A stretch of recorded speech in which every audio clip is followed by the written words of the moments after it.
Hello friends, তো সবাই কেমন আছো? আশা করছি ভীষণ ভালো আছে, আর তোমাদের আশীর্বাদে আমি অনেক অনেক ভালো আছি। তো আজকে আবার দুজনে বেরিয়ে পড়লাম।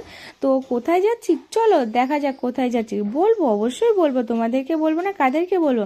তো যেতে যেতে দেখো ভীমপুরে হচ্ছিল লালন মেলা, কিন্তু আমাদের দেখার সৌভাগ্য হলো না। দূর থেকেই আর কি দেখতে দেখতে গেলাম, যেহেতু বেলা ছোট তার জন্যই আর কি আমরা ঢুকতে পারিনি, অনেকটা লেট করে গেছিলাম।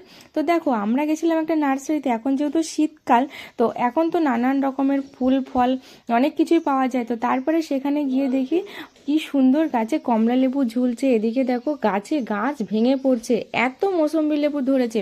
দেখে মনে হচ্ছিল যে একটা ছিঁড়ে খেয়ে নিই, কিন্তু তারা তো দেবে না। আর তোমাদের দাদাভাই তো বলছে যে আমরা চলে এসেছি দার্জিলিংয়ে।